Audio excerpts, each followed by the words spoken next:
Salve, meu querido aluno, salve, minha querida aluna. Como é que vocês estão? Espero que todos estejam muito bem. Me chamo Francisco Mário, sou seu professor de Direito Constitucional e estamos aqui juntos mais uma vez para esse excepcional projeto capitaneado pela Aprovação PGE, que é o projeto 30 Minutos, onde a gente aqui vai bater um papo sobre temas relevantes, temas de interesse. Mas antes disso, já segue o Aprovação PGE aqui no YouTube para você não perder nenhum vídeo novo. Segue também lá no Instagram e me segue no Instagram também, Prof. F. Mário. Estou sempre lá colocando dicas, atualizações, novidades. Né? O Instagram é bem informativo. Olha só, o tema que a gente vai conversar hoje é princípios do processo legislativo. Princípios do processo legislativo. E aqui eu quero fazer para vocês um spoiler.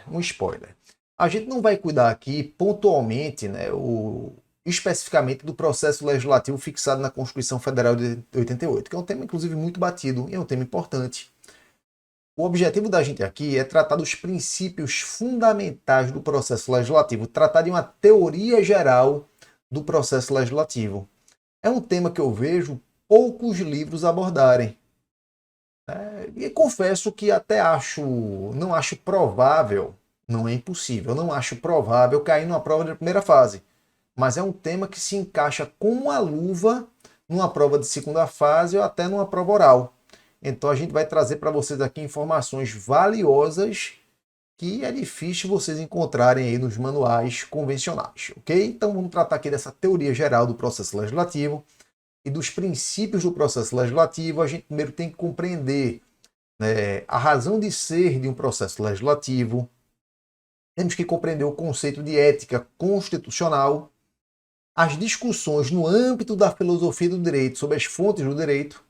A gente tem a discussão do Ronald Dworkin e do Jeremy Waldron, e ver quais são esses princípios que fundamentam o processo legislativo como um meio típico de produção normativa pelo Estado. Vamos seguir esses passos, vamos embora, vamos bater um papo aqui bem tranquilo, ok? Então, primeiro ponto, galera, quando a gente fala em processo legislativo, quando fala em lei, a gente tem que reconhecer a importância do princípio democrático. Né? O princípio democrático é que fundamenta, né, a própria atividade legislativa, bem como a atividade do Estado de maneira geral. Né? E atualmente a gente não pode analisar o princípio democrático como um mero princípio que demanda representação popular. Sem dúvida nenhuma, a representação popular, ou seja, você ter o direito de escolher os seus representantes que vão decidir em seu nome, faz parte do princípio democrático. Mas o princípio democrático não pode ser visto apenas como essa virtude passiva, ou seja, o povo vendo as decisões serem tomadas em seu nome. O princípio democrático tem que ser visto também, no ponto de vista mais moderno da democracia, como uma virtude ativa. A cidadania, galera, ela é vista como uma virtude ativa, que demanda o acompanhamento, bem como a fiscalização pela sociedade do seu governo. A Constituição Federal, inclusive, prevê a cidadania como princípio fundamental e traz várias fórmulas de exercício ativo da cidadania, meios pelos quais o indivíduo ele tem a possibilidade de interferir nos programas de governo e acompanhar esses programas de governo, essa programação política fixada por determinado governo. A gente tem, inclusive, uma ação judicial que é muito utilizada para essa finalidade, né? Que é a nossa querida ação popular, prevista lá no artigo 5º, inciso 73. Mas dentro dessa perspectiva de representação popular, não há dúvida que o processo legislativo é um meio de densificação do Estado Democrático de Direito. Porque é por meio dele que, formalmente, o Estado ele toma as suas decisões. Ele faz isso por meio da representação popular, por isso que o processo legislativo é um modo de densificação do Estado democrático de direito. Mas olha só, para a gente ingressar no processo legislativo e saber a melhor forma que os representantes, que nossos representantes têm de tomar decisões em nosso nome, a gente tem que compreender, mesmo que brevemente, um conceito, né, que é muito trabalhado na doutrina italiana, que é o conceito de ética constitucional, que vai além de respeitar a Constituição. Né? A ética constitucional ela não se limita ao respeito formal à Constituição. Porque você pode ter uma lei, por exemplo, produzida de acordo com a Constituição, logo ela não teria uma inconstitucionalidade formal. O seu conteúdo é aparentemente compatível com a Constituição, logo não teria inconstitucionalidade material, mas a finalidade a finalidade pela qual ela foi produzida é uma finalidade diversa, né? Seria aí uma espécie de atalhamento para obter uma finalidade não desejada pela Constituição, que fere a ética constitucional. É muito comum a gente ver isso aí, por exemplo, em período eleitoral. Véspera pré-eleitoral, onde as vedações da Lei de Responsabilidade Fiscal, onde as vedações ainda, né, da legislação eleitoral não incidem, é muito comum nessa brecha de tempo a gente ver várias normas serem produzidas, né, com a finalidade, entre aspas, né, de interesse social, de acordo com o processo legislativo fixado na Constituição, mas na realidade para fins de obter votos.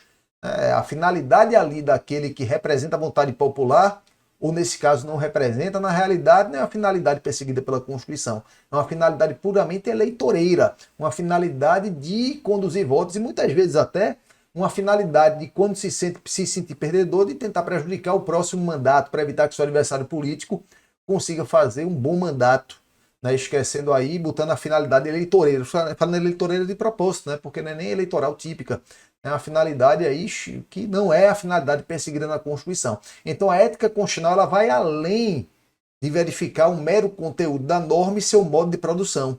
É verificar se aquela norma, inclusive com relação às suas consequências, elas refletem o interesse social. Então o processo legislativo, quando exercitado com a finalidade de produzir uma certa norma, ele tem que observar também essa ética constitucional, né? Então, de acordo com a ética constitucional, a atuação e os efeitos do ato legislativo devem estar em conformidade com a Constituição. É o chamado comprometimento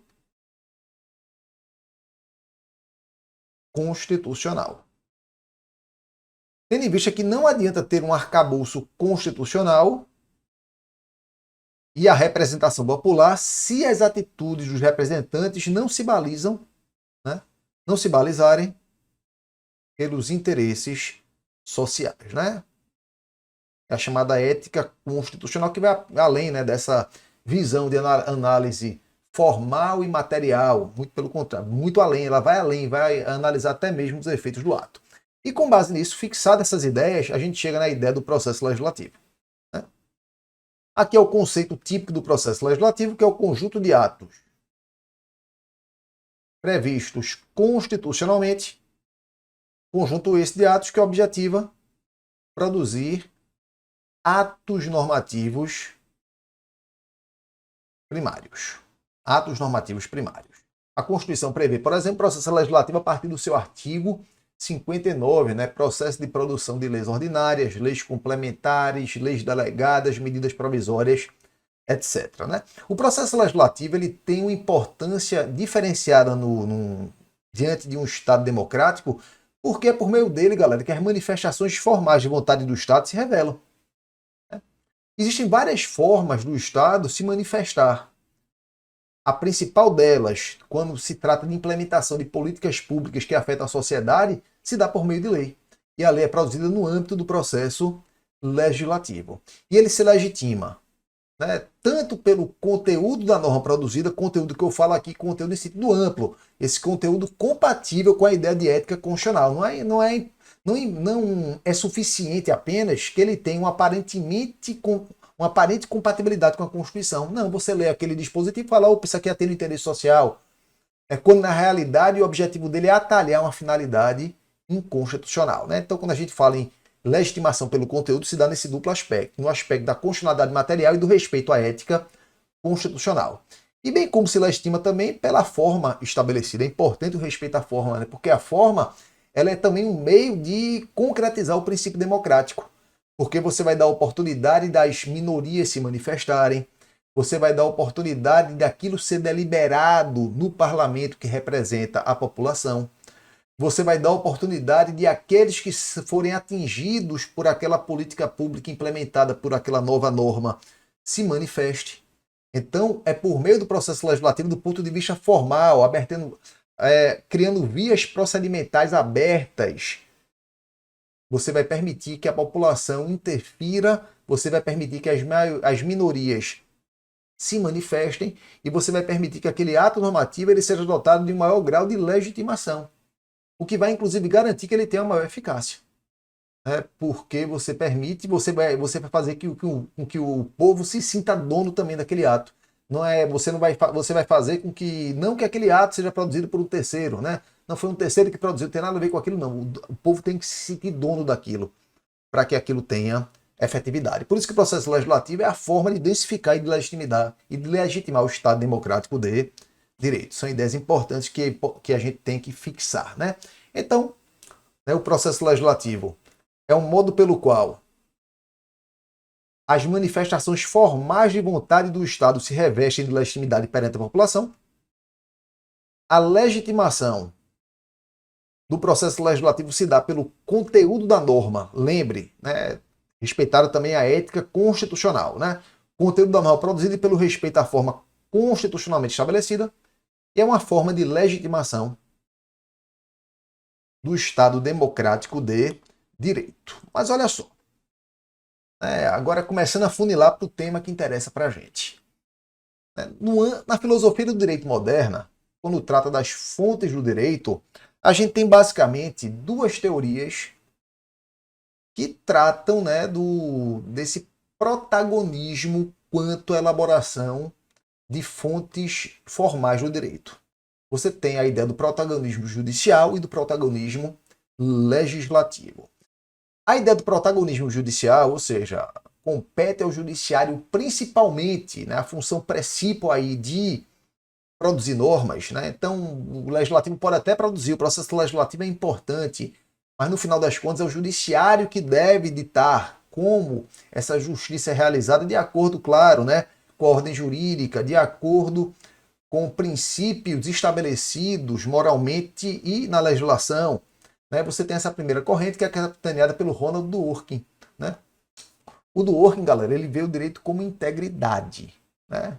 Quando a gente fala que, de acordo com princípios morais, a decisão deve ser tomada, claro que são princípios morais inseridos no próprio ordenamento jurídico. Né? Não deve ser, pelo menos, da cabeça do juiz. Né? Da cabeça daquele integrante do judiciário, sem qualquer tipo de parâmetro existente na ordem jurídica, mas o Dworkin ele vê o direito como integridade e compete ao judiciário manter a integridade desse direito. Inclusive o Código de Processo Civil prevê, né, essa ideia de quando o juiz julgar ele tem que respeitar a integridade. O que seria essa integridade? Olha só, a gente não vai aqui aprofundar demais a teoria do Dworkin, que não é o locus, mas eu quero que vocês tenham uma ideia para a gente poder inclusive contrapor com a ideia do protagonismo legislativo.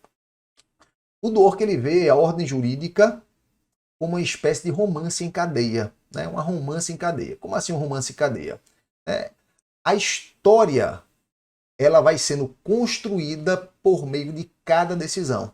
É como se cada juiz, ao decidir, ele firmasse, ele escrevesse um novo capítulo desse romance, dessa história. E quando você escreve esse capítulo, imagine, por exemplo, um romance, um livro com 20 capítulos e um capítulo não se relaciona com o outro. Né? Ficaria uma história desconexa, sem integridade. Ele fala o seguinte, olha, cada juiz, quando for escrever a sua decisão ou aquele novo capítulo, ele tem que considerar tudo que foi escrito no passado.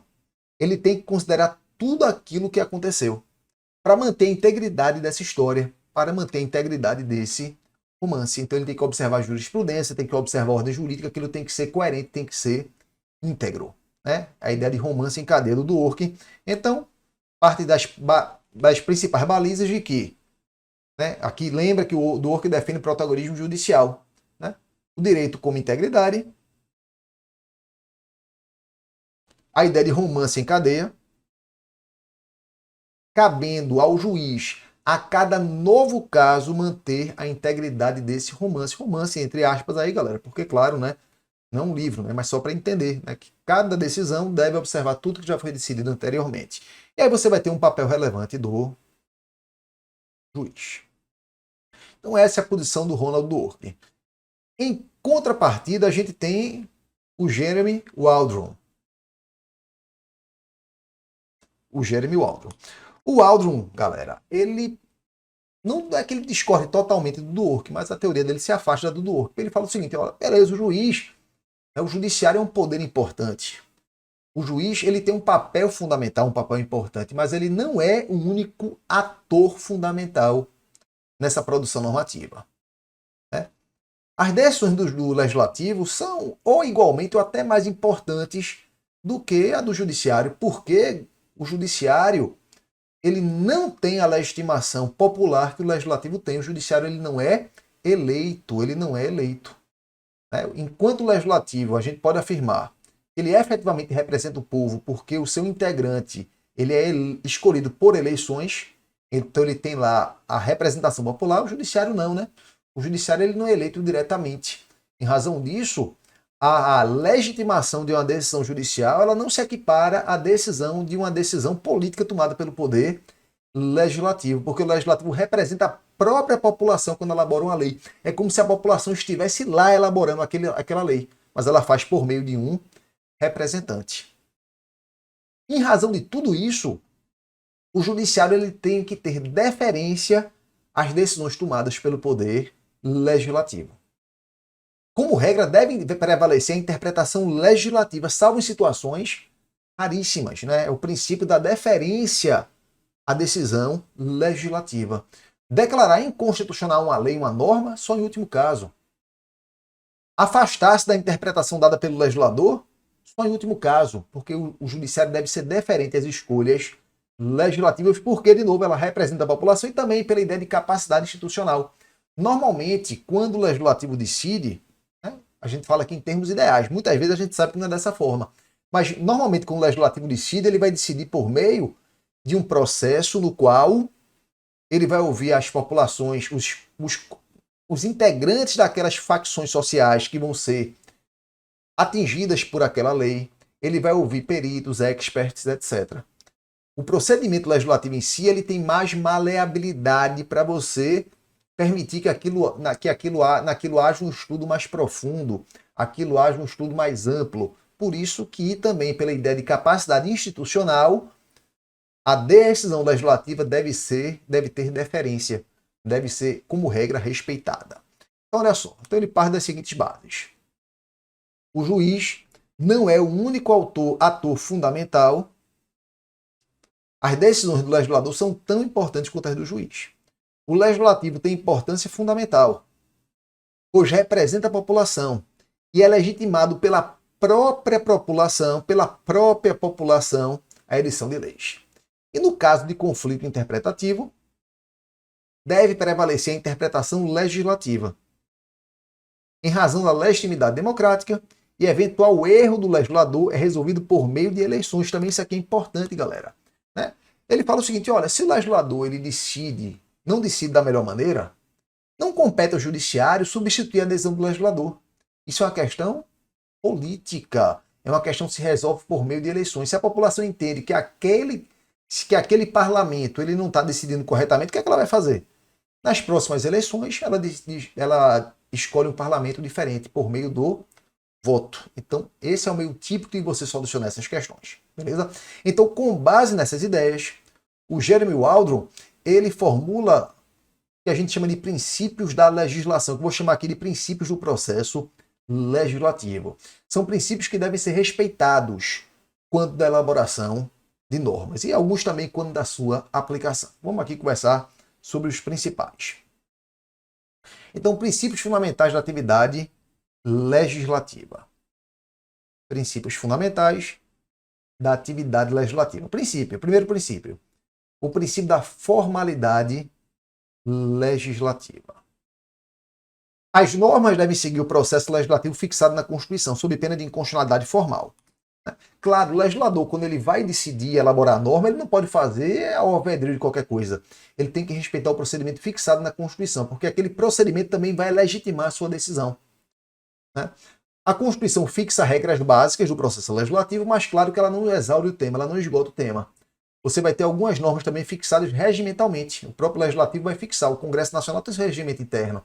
E claro que o regimento interno do Congresso Nacional tem que assegurar um procedimento regimental onde o princípio democrático ele vai ser respeitado.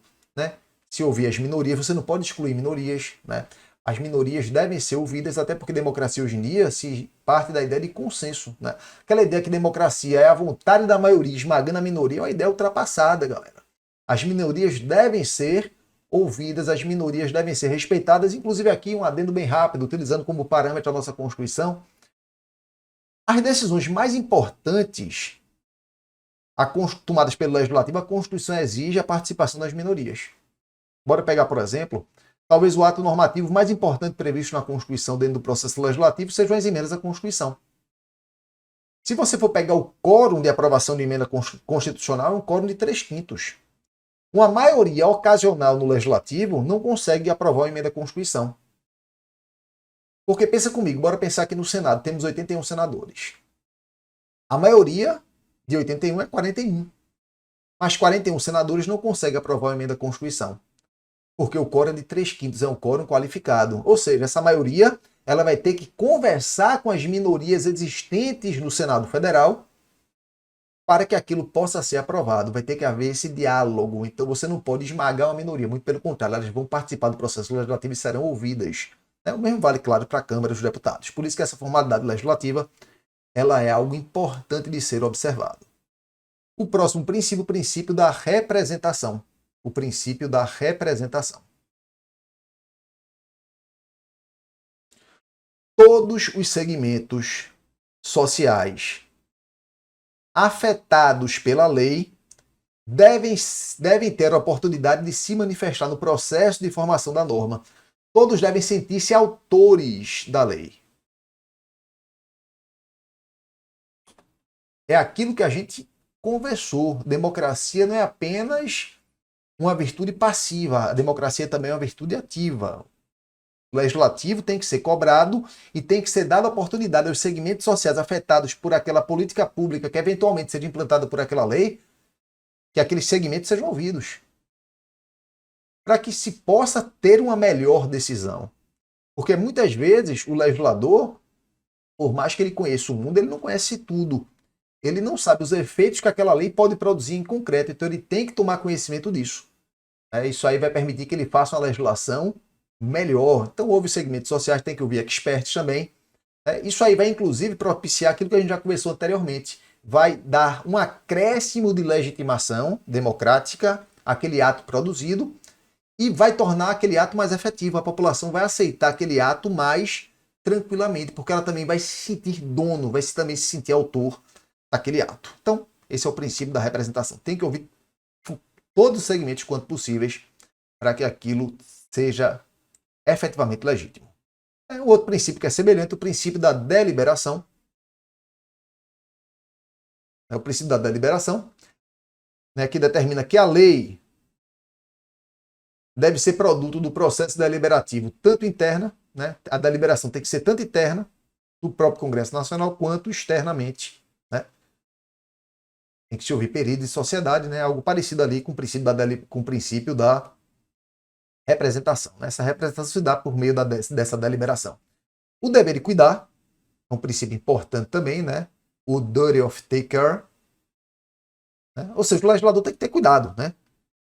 Ele deve levar em consideração os direitos e liberdades e promover o bem geral.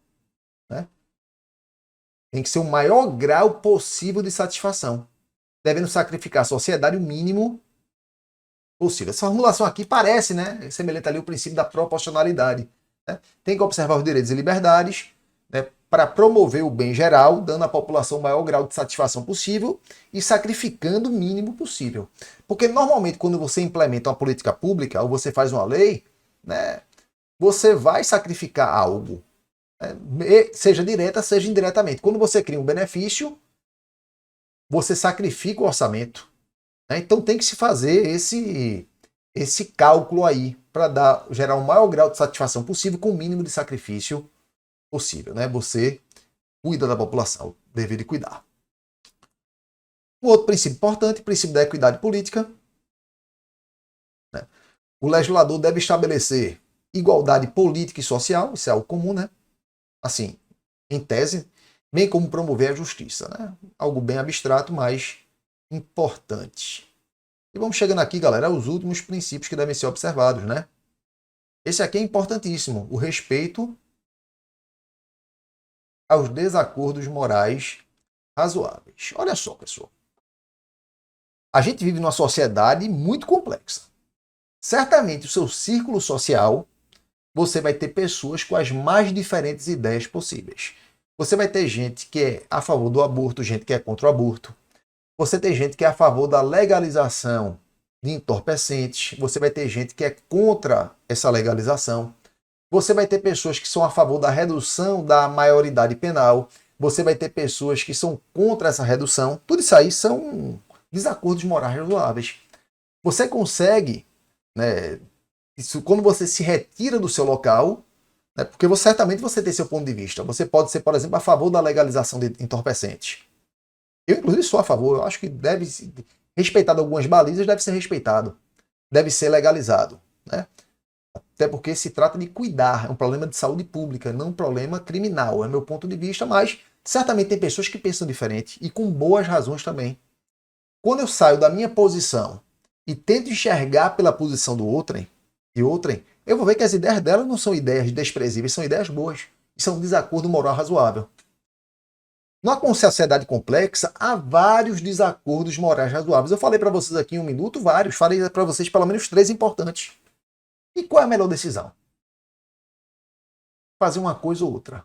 Isso é algo complexo. Será que cabe ao judiciário tomar essa decisão? Ou essa decisão é uma decisão que deve ser tomada pelo legislativo que tem representação popular? Então o processo legislativo serve também para isso, serve para sanar esses desacordos morais razoáveis. E quando o legislador ele vai fazer isso, ele deve procurar consensos e ser compreensível. Ele não deve excluir por completo um determinado grupo quando ele decide um desacordo moral razoável. Na realidade, quando ele decide, aquilo significa dizer que naquela rodada de debates ele optou, né, por entender que é melhor para a população, por entender ser mais legítimo, uma determinada posição. Mas isso não impede do futuro daquilo ser rediscutido, aquilo ser levado novamente ao parlamento. E pode ser que no futuro, com a mudança das circunstâncias sociais, econômicas, políticas, se tome uma decisão diferente. Então você deve evitar excluir o perdedor, ou seja, aquele que teve a posição política não vencedora naquela decisão legislativa. Você deve evitar que ele seja excluído completamente do debate, não. Você não pode marginalizar os grupos derrotados no processo legislativo. Você tem que ouvi-los, compreender a posição deles, tentar formar um consenso e ser compreensivo. Porque fazendo isso, mesmo aqueles grupos derrotados, ele sentindo que participou do processo legislativo, ele vai aceitar mais tranquilamente aquela derrota momentânea. E vai poder continuar a debater, vai poder continuar a afirmar sua posição, e pode ser que mais na frente haja uma mudança de entendimento. O que acontece na prática, galera? Isso aqui é a teoria, né? Na teoria é assim, né? Vou até deixar já marcado aqui. Então, na teoria, diz que numa sociedade complexa há desacordos sobre temas importantes, e efetivamente há, e o legislador deve procurar consensos e ser compreensível, evitando a exclusão e a marginalização dos grupos derrotados no processo legislativo. Isso aqui é o quadro ideal.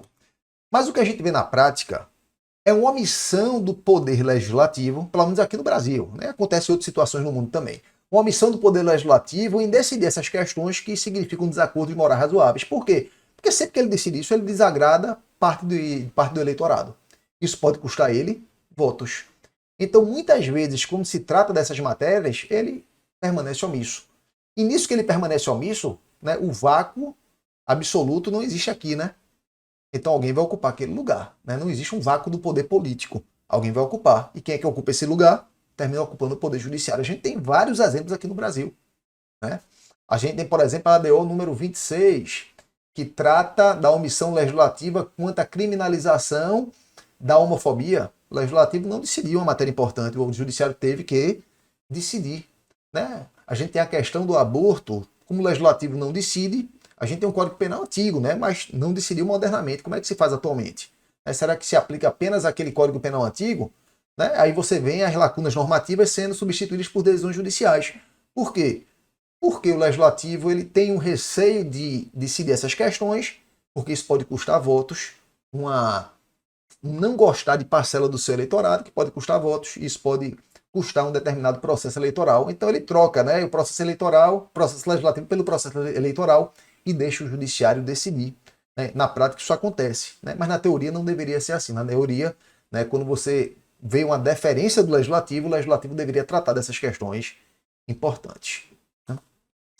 E aí um último princípio, galera, que a gente vai conversar, que não é propriamente o princípio de elaboração de normas, mas um princípio de aplicação. Né? A deferência ao legislativo também é chamada de princípio da transparência. A criação de leis é sede do legislativo. Já o judiciário é responsável por sua aplicação. Em razão disso, deve o judiciário ter deferência às escolhas legislativas e apenas afastar a sua aplicação em situações excepcionais. Aquilo que a gente já conversou, né? Como a escolha legislativa é uma escolha revestida de maior representação, maior deliberação, deve o judiciário, né, como regra, ter deferência de escolhas legislativas. O judiciário só deve afastar a aplicação de uma lei ou interpretação dada pelo Poder Legislativo em situações excepcionalíssimas, quando aquilo realmente se mostra completamente incompatível com a Constituição. Fora essas situações, ele deve respeitar a escolha legislativa. Beleza? Então esse é o papo que eu queria ter com vocês, né? Um assunto um pouquinho diferente, muita teoria, mas que serve tanto para você enquanto componente da sociedade, enquanto cidadão, enquanto cidadã, quanto para você, né, robustecer o seu conhecimento jurídico, inclusive para provas de segunda fase, provas orais, né? Se cair uma questão dessa aí, você consegue matar com tranquilidade. Segue aqui o Aprovação PGE, não esquece, me segue lá no Instagram, Prof. F. Mário, e se ficou alguma dúvida, fica à vontade para me procurar, vou estar de braços abertos, beleza? Um grande beijo, um grande abraço e a gente se fala.